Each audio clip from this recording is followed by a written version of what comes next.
আসসালামু আলাইকুম ওরহমতুল্লাহ। সুপ্রিয় তাকওয়া চ্যানেলের দর্শক মণ্ডলী, আশা করছি মহান রব্বুল আলামিনের অশেষ মেহেরবানি এবং তিনার দয়ায় আপনারা সকলেই ভালো আছেন। আজকে আলোচনা করব আমাদের পাড়া প্রতিবেশীদের মধ্যে এমন বহু অভাবী মানুষ রয়েছেন যারা দীর্ঘদিন ধরে কঠিন রোগে ভুগছেন, অর্থ অভাবে চিকিৎসা করাতে পারছেন না, ইচ্ছা থাকা সত্ত্বেও ছেলেটাকে পড়ালেখা করাতে পারছেন না এবং মেয়েকে বিয়ে দিতে পারছেন না।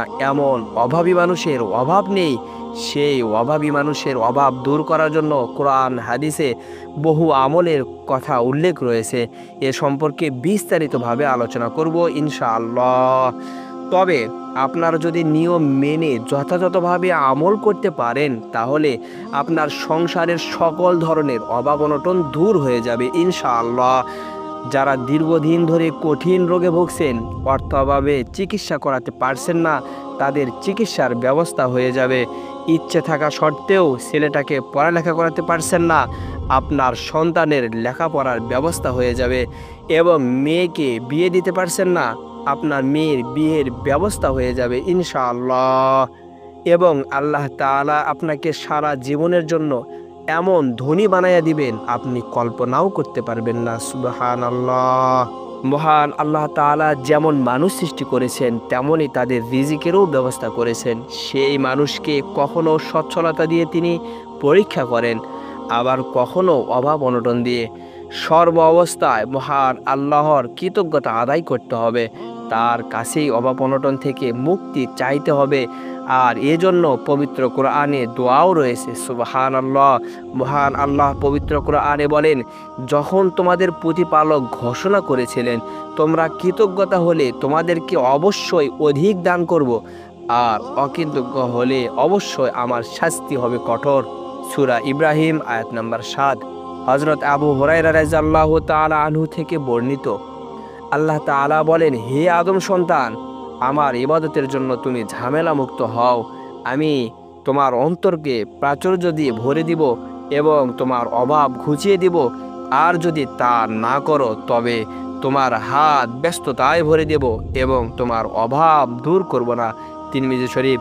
অভাব অনটনের সময় নিরাশ হওয়া যাবে না।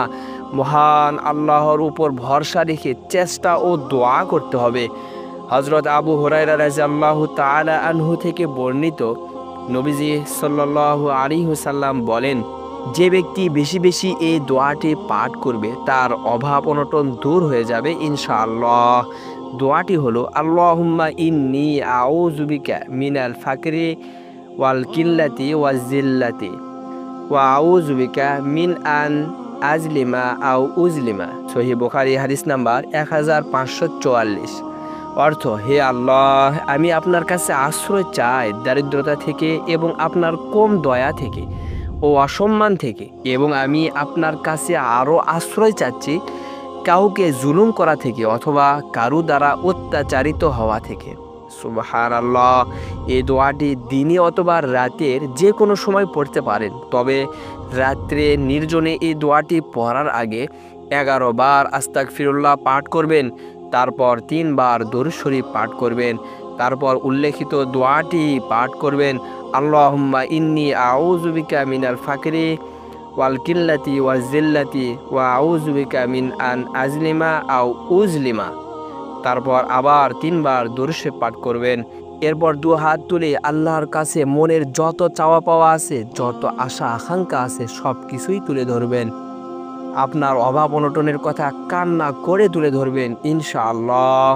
আল্লাহ তাআলা আপনার দোয়া কবুল করবেন, আপনার অভাব অনটন দূর করে দেবেন ইনশাআল্লাহ।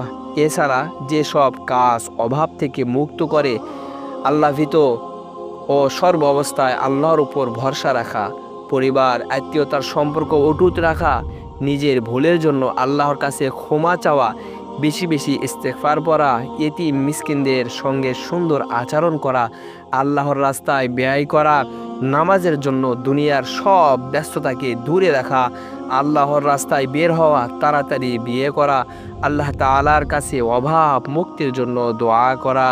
হে আল্লাহ, আপনি আমাদের সকলকে অভাব মুক্ত জীবনযাপন করার তৌফিক দান করুন। আমিন।